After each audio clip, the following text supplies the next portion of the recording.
RDC, victoire des FARDC et des Wazalendo contre le RDF M23. Bonjour à vous chères auditrices, chers auditeurs, chers amis. Bienvenue sur Africa Flashes, votre fenêtre ouverte sur l'actualité. Nous sommes ravis de vous accueillir pour cette édition spéciale, où nous plongeons au cœur des événements qui façonnent le destin de la République démocratique du Congo. Aujourd'hui, nous vous emmenons dans un récit détaillé et immersif des récentes opérations militaires, des appels à la désarmement des groupes rebelles, et des réflexions profondes sur la cohésion nationale indispensable pour surmonter les défis qui assaillent notre pays. Asseyez-vous confortablement, car nous allons explorer ensemble ces thèmes avec une profondeur qui va au-delà des simples faits, en intégrant des analyses historiques, des contextes géopolitiques et des perspectives humaines qui rendent cette histoire vivante et relatable. Le Congo, cette terre riche en ressources et en histoire, continue de lutter pour sa souveraineté, et c'est à travers des moments comme ceux que nous vivons actuellement que se forge l'avenir d'une nation unie et prospère.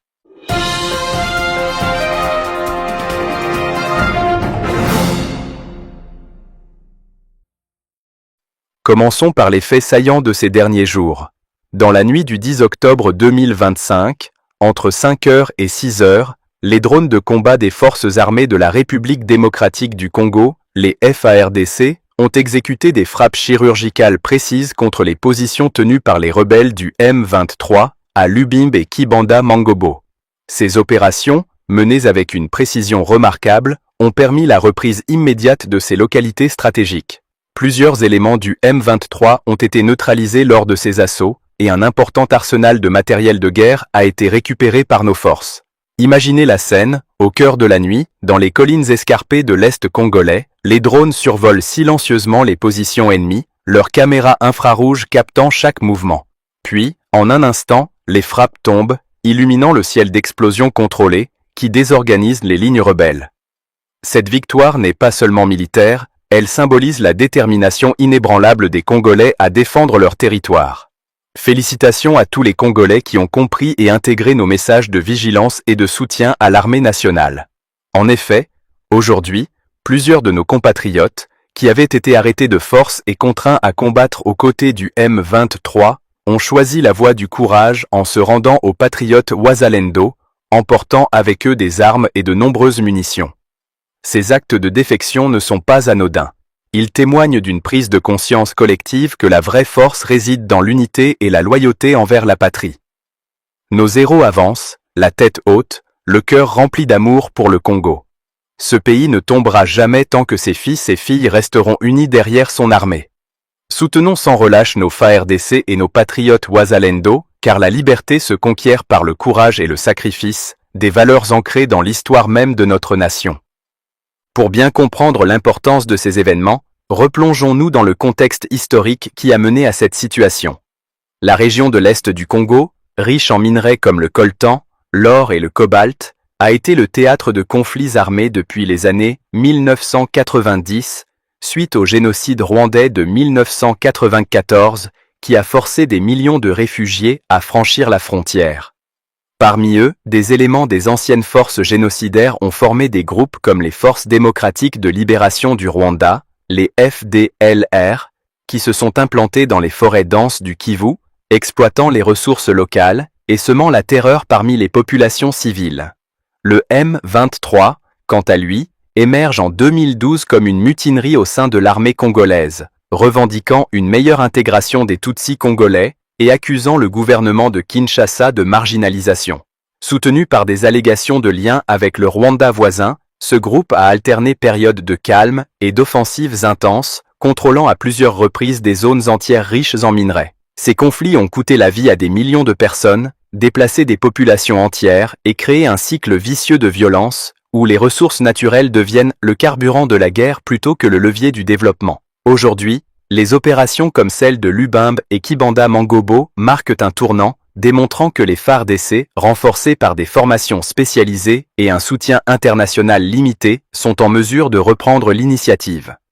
Mais au-delà des victoires tactiques, c'est la résilience des communautés locales qui impressionne.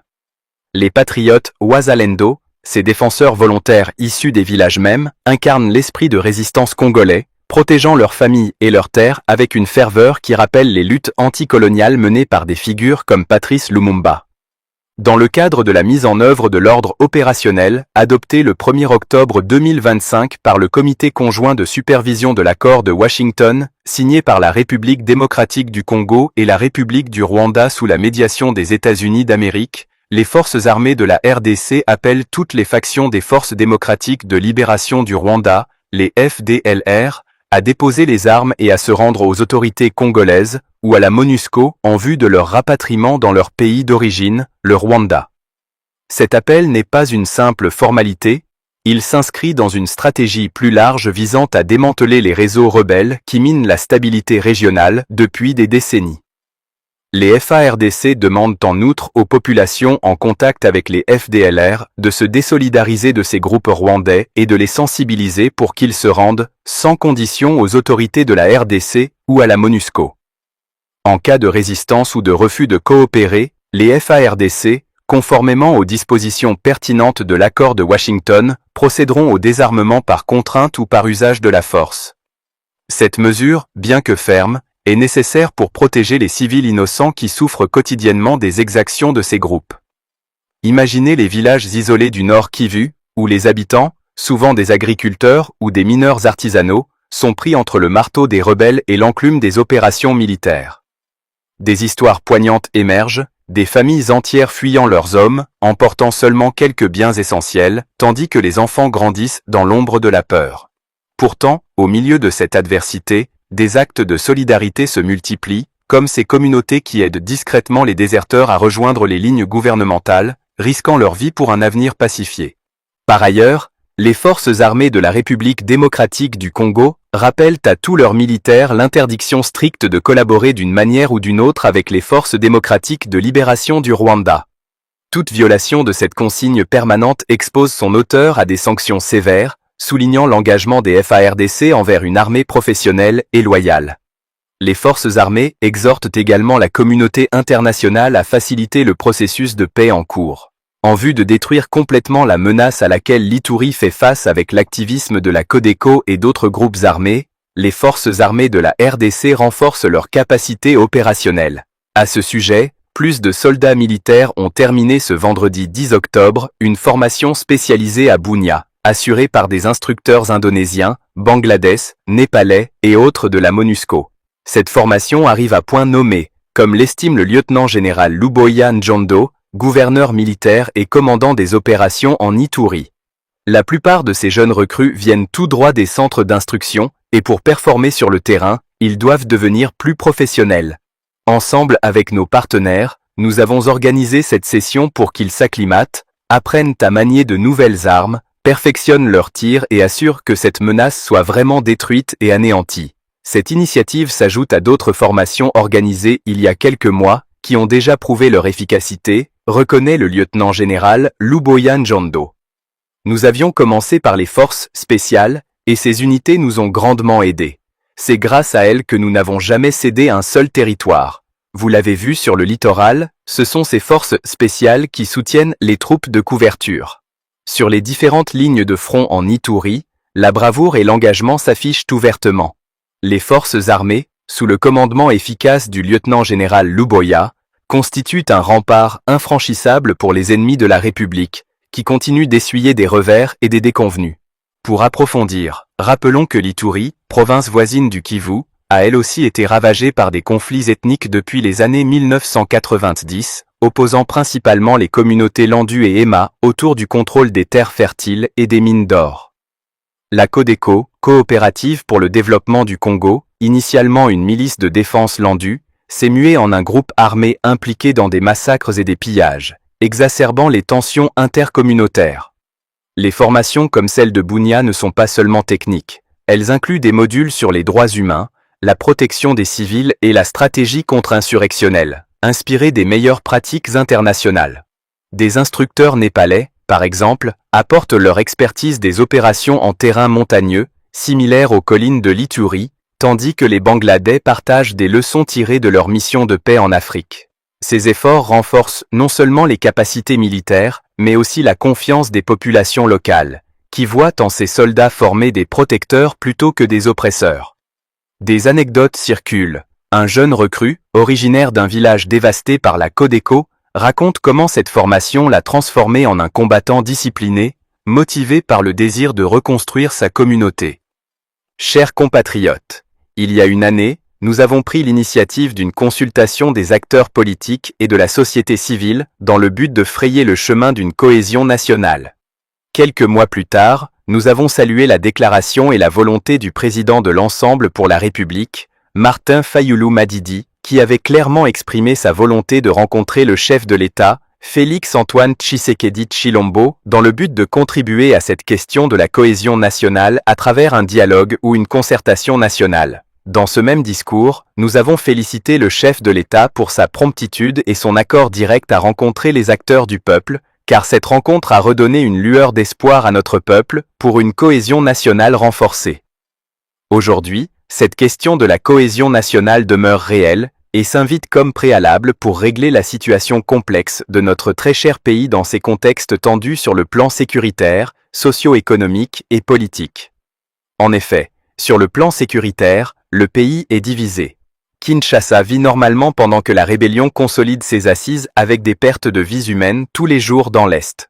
Sur le plan socio-économique, malgré les efforts du gouvernement, la situation reste précaire, avec une inflation galopante, un chômage endémique et une dépendance aux exportations minières qui profitent peu aux populations locales. Sur le plan politique, les différents accords conclus avec des tiers pour la paix n'ont jusque-là rien donné de concret, laissant les tueries et la souffrance de notre peuple s'accentuer. C'est pourquoi il est temps que chaque acteur se lève pour qu'une solution définitive soit trouvée à ces problèmes qui rongent notre pays depuis des décennies. La cohésion nationale, en dehors de tous les leaders politiques et de la société civile, passe par deux acteurs clés. Le président de la République, chef de l'État Félix-Antoine Tshisekedi Tshilombo, et le président honoraire Joseph Kabila Kabange. Si Joseph Kabila est appelé président honoraire aujourd'hui, demain le président Félix Tshisekedi le sera aussi. Ainsi, nous devons apprendre à conserver et à valoriser les bibliothèques vivantes de la République que sont nos anciens dirigeants. Chers compatriotes, nos différences ne doivent pas nous pousser à déchirer la République. Nos différences ne doivent pas nous pousser à nous détruire au détriment de la République, mais elles devraient plutôt nous pousser à nous surpasser et à nous poser de vraies questions sur notre responsabilité en tant que leader. Ainsi, compte tenu de tout ce qui précède, nous lançons un appel solennel, d'une part au président honoraire Joseph Kabila Kabange, conformément à l'article 63 de notre Constitution qui stipule que tout Congolais a le droit et le devoir sacré de défendre le pays et son intégrité territoriale face à une menace ou une agression extérieure, et d'autre part au chef de l'État Félix-Antoine Tshisekedi, en sa qualité de symbole de l'unité nationale, garant de l'intégrité territoriale et de la souveraineté nationale conformément à l'article 69 de notre Constitution, à prendre de la hauteur pour qu'une rencontre directe de haut niveau s'effectue entre les deux de manière à fixer et régler d'abord ces problèmes du pays, et ceci pour l'intérêt national. Cette rencontre ne sera pas un signe de faiblesse pour l'un ou l'autre, mais plutôt une expression d'attachement à la patrie et à ses intérêts, suivant la vision de notre Constitution et des pères de l'indépendance. Nous proposons que cette rencontre se fasse sous la médiation d'un fils du pays, l'une des rares personnes valeureuses qui nous restent encore, le président honoraire du Sénat, le patriarche Léon Kengo Wadondo. Ce dernier n'est pas seulement crédible pour les deux, mais il est également un monument, le symbole de l'histoire et des acquis de la République. Chers compatriotes, le développement de notre pays doit décoller. Pour ce faire, il est temps que nous allions au-delà de nos égos pour nous fixer tous vers l'intérêt de la République. Une République dont nous avons tous la responsabilité de bâtir avec conscience et détermination. Une conscience qui nous amènera à léguer à nos enfants un pays fort et uni au cœur de l'Afrique, avec la facilité de leur raconter son histoire glorieuse. Prenons de la hauteur pour la République. Engageons-nous pour la République. Travaillons pour la République parce que ensemble nous pouvons, ensemble nous devons. Que Dieu bénisse notre nation ainsi que son vaillant peuple. Poursuivons avec d'autres développements sur le terrain. Dans la nuit de jeudi à vendredi vers 1h, les forces armées congolaises, les FARDC, ont lancé une frappe aérienne sur les rebelles du M23 et leurs alliés à Tanguiza, ciblant une mine où ils exploitaient de l'or illégalement, selon des témoins locaux. Un chauffeur a été fortement choqué par l'attaque, un camion a été endommagé ainsi que les fenêtres des bureaux alentours. Au matin, les rebelles ont interrompu les activités sur le site et évacué une quantité importante d'or déjà extraite. Dans la matinée, les M23 et leurs alliés ont fait venir depuis Bunia un appareil de brouillage à Tangisa. L'exploitation aurifère a repris dans l'après-midi. Cette opération met en lumière l'aspect économique des conflits. L'or de Tangisa, extrait illégalement, finance les armes et les munitions des rebelles, perpétuant un cycle où les richesses du sol congolais servent à sa destruction plutôt qu'à son essor. Historiquement, depuis l'époque coloniale belge, les minerais ont été au centre des convoitises, avec des compagnies multinationales exploitant les ressources sans retombées locales, laissant les communautés dans la pauvreté. Aujourd'hui, des initiatives comme le traçage des minerais sans conflit tentent de briser ce cercle, mais les frappes comme celle de Tangisa montrent que la bataille se joue aussi sur le front économique. Dans le groupement de Lubero, les combats entre les rebelles du M23 et leurs alliés d'un côté, et les FARDC avec les patriotes Wazalendo de l'autre, se sont poursuivis toute la matinée. Les forces gouvernementales FARDC et les patriotes Wazalendo affirment tenir leur position à Ikobo, à environ 1 heure à pied de Massissi et Lubero, des localités toujours sous le contrôle des rebelles du M23 et leurs alliés rwandais au nord et au sud. L'armée congolaise reste en alerte et oppose une résistance ferme aux multiples tentatives d'attaque de leur position par la coalition ennemie. Le vice-premier ministre, ministre de la Défense nationale, est revenu sur la situation opérationnelle dans le pays. En ce qui concerne les opérations sur les lignes de front dans le nord et le sud Kivu, il a rassuré que les forces armées de la République démocratique du Congo restent en alerte et opposent une résistance ferme aux multiples tentatives d'attaque de leur position par la coalition ennemie, afin de défendre le territoire national. La communication de la Première ministre, chef du gouvernement, a porté sur 3 points principaux. D'abord, l'intervention de son Excellence Monsieur le Président de la République au Global Gateway Forum, à Bruxelles. À ce sujet, la Première ministre a rappelé que dans sa quête permanente pour le retour de la paix dans notre pays depuis son investiture à la magistrature suprême, le Président de la République n'a cessé de ménager ses efforts pour assurer la stabilité et le développement de notre pays.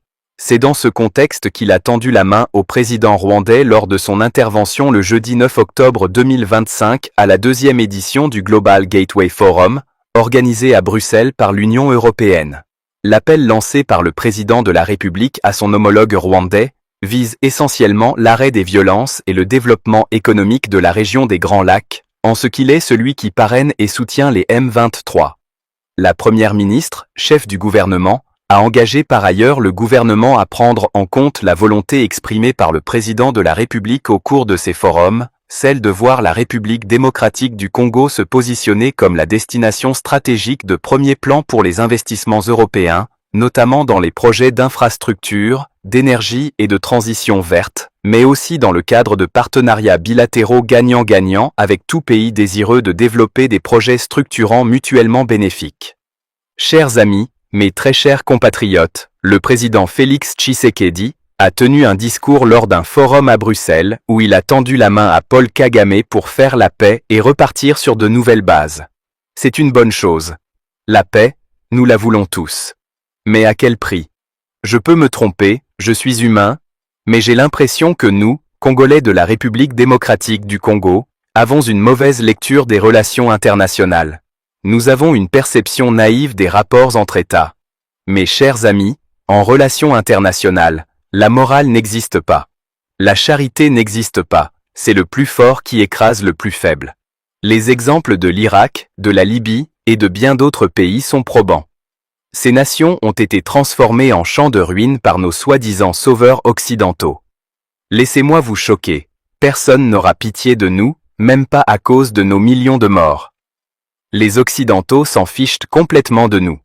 Pour preuve, cela fait plus de 30 ans que la République démocratique du Congo est en sang, avec plus de 10 millions de morts, et pourtant l'Union européenne, l'Union africaine, les Nations unies et les puissances occidentales détournent leur regard tout en nous parlant des FDLR qui n'ont jamais causé un seul mort au Rwanda depuis 1994. Je préfère vous dire la vérité, Sauf peut-être un miracle, on ne peut pas gagner une guerre avec des dirigeants qui souffrent d'un complexe d'infériorité vis-à-vis de l'Occident, vis-à-vis de l'homme blanc. On ne peut pas gagner avec des dirigeants qui attendent que d'autres décident à leur place. On ne peut pas gagner avec des opposants qui passent leur temps dans des capitales occidentales à chercher le pouvoir. Jamais. Impossible. On ne peut pas non plus gagner avec des dirigeants dont les familles et biens sont en Occident, qui au moindre souci de santé prennent l'avion pour aller se faire soigner en Occident. À cela s'ajoute une autre réalité honteuse, une armée d'affairistes. Je souhaite vous raconter une petite histoire.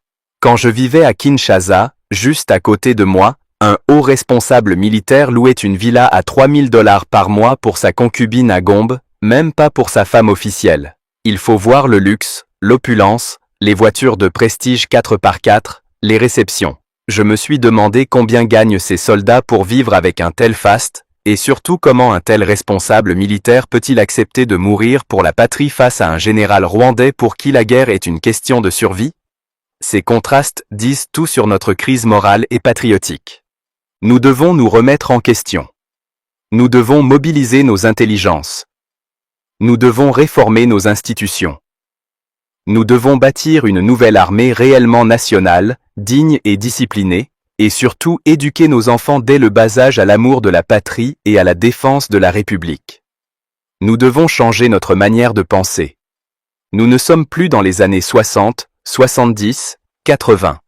Le monde a changé. Observez les comportements de notre président et de notre classe politique. Depuis son dernier voyage en Russie lors du sommet Russie-Afrique, il n'y est plus jamais retourné. Il décline toutes les invitations du président Poutine. Pourquoi? Pour plaire à l'Occident. Pire encore, lors de ce voyage à Moscou, plusieurs accords avaient été signés, notamment un sur la réhabilitation du chemin de fer congolais. Mais à peine cet accord annoncé, les médias occidentaux comme France 24 et TV5 ont commencé à le critiquer. Et que s'est-il passé? L'Allemagne a proposé à son tour d'investir dans le même domaine à hauteur de 24 milliards de dollars américains. Mais où est passé ce projet aujourd'hui? Voilà comment les Occidentaux nous roulent dans la farine. Ils bloquent toute alternative puis laissent nos rêves en suspense, et nos dirigeants tombent dans le piège. À chaque problème, ils appellent la fameuse communauté internationale. Mais c'est qui cette communauté internationale? Au moment où d'autres peuples s'assument et se défendent, nous Congolais attendons toujours nos sauveurs occidentaux. Et quand on essaie de parler, certains compatriotes nous disent « Nous ne sommes pas le Mali, nous ne sommes pas le Burkina Faso ». Je leur demande alors « Nous sommes quoi? Un simple réservoir de matières premières pour les Occidentaux? » Arrêtons avec cette blague, sortons de la distraction. Le monde a changé. D'autres nations prennent leurs responsabilités, cherchent leurs propres solutions et avancent. Mais nous continuons à tendre la main, à demander de l'aide, à mendier des interventions. Il est temps de sortir de cette dépendance mentale. Nous ne sommes plus des enfants. Notre problème, c'est que la quasi-totalité de nos dirigeants sont formatés par l'Occident. Ils ne peuvent pas voir la réalité du monde autrement. C'est pourquoi j'en appelle ici à la jeunesse congolaise et à la diaspora congolaise. Le salut du Congo ne viendra ni de l'Orient, ni de l'Occident, ni de Moscou, ni de Pékin. Le salut du Congo viendra de nous-mêmes, de toi, de moi, de notre conscience, de notre courage et de notre unité. Nous devons nous lever, nous organiser, défendre notre pays par l'intelligence, la solidarité, la discipline et la fierté. Nous devons léguer à nos enfants un pays digne, debout et prospère. Si d'autres peuples se battent pour leur survie, alors nous aussi sortons de la distraction. Tôt ou tard, organisons-nous, formons-nous et reprenons notre destin en main. Le temps n'est pas demain, cela serait trop tard. Le temps c'est aujourd'hui. Le Congo doit se relever, et cela commence avec toi, avec moi, avec nous tous. Pour enrichir cette réflexion, considérons les exemples d'autres nations africaines qui ont réussi à briser les chaînes de la dépendance. Le Mali, sous la junte militaire, a pivoté vers des partenariats avec la Russie, renforçant ses forces armées avec des équipements modernes et réduisant l'influence occidentale, ce qui a permis des avancées contre les groupes djihadistes dans le Sahel. Le Burkina Faso, de son côté, a investi dans l'éducation patriotique et la mobilisation populaire, créant des comités de défense locale similaires à nos patriotes Wazalendo, mais avec un cadre plus structuré. Ces pays, autrefois critiqués pour leur radicalisme, démontrent que l'autonomie est possible lorsque la volonté nationale prime sur les pressions extérieures. En RDC, nous avons les ressources humaines et naturelles pour suivre cette voie. Avec plus de 100 millions d'habitants, une biodiversité unique et des réserves minérales essentielles à la transition énergétique mondiale, notre potentiel est immense. Mais pour l'exploiter, il faut une réforme profonde de l'armée, en instaurant des salaires décents, des formations continues et une lutte implacable contre la corruption.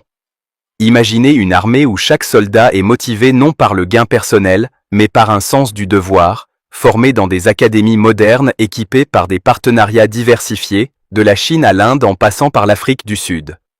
De plus, l'éducation joue un rôle clé. Intégrer l'histoire congolaise, des royaumes précoloniaux à la lutte pour l'indépendance, dans les programmes scolaires, pour forger une identité nationale forte dès l'enfance. Sur le plan économique, les investissements évoqués au Global Gateway Forum pourraient transformer le paysage. Le Congo, avec ses vastes réserves de cobalt, essentielles pour les batteries électriques, pourrait devenir un hub de la transition verte, attirant des milliards en investissements européens. Mais pour que cela soit gagnant-gagnant, il faut négocier des accords qui incluent le transfert de technologies, la formation locale et une part équitable des profits réinvestis dans l'infrastructure, comme des routes reliant l'Est à Kinshasa ou des centrales hydroélectriques exploitant le fleuve Congo. Historiquement, des projets comme le barrage d'Inga ont promis monts et merveilles, mais ont été entravés par la corruption et les interférences étrangères. Aujourd'hui, avec une cohésion nationale, nous pourrions relancer ces initiatives, créant des emplois pour des millions de jeunes, et réduisant la précarité qui pousse certains à rejoindre les groupes armés. Enfin, revenons à l'appel pour une rencontre entre Tshisekedi et Kabila sous la médiation de Léon Kengo Wadondo. Ce patriarche, avec son expérience en tant que Premier ministre sous Mobutu et président du Sénat, représente une continuité historique. Né en 1935, il a traversé les époques, du Congo belge à la RDC moderne, et sa neutralité perçue pourrait faciliter un dialogue franc sur les divisions politiques. Une telle rencontre pourrait déboucher sur un pacte national pour la paix, incluant une réforme électorale, une décentralisation accrue et un plan de réintégration des ex-rebelles. Chers auditeurs, c'est en unissant nos forces que nous vaincrons. Le Congo, avec son peuple vaillant, mérite un avenir radieux. Nous sommes arrivés à la fin de cette édition, merci à vous de nous avoir suivis jusqu'ici. Si vous avez apprécié ce contenu, n'oubliez pas de vous abonner à notre chaîne Africa Flashes, d'activer la cloche de notification pour ne rien manquer de nos prochaines vidéos, likez et partagez cette vidéo, on se retrouve très prochainement, à bientôt.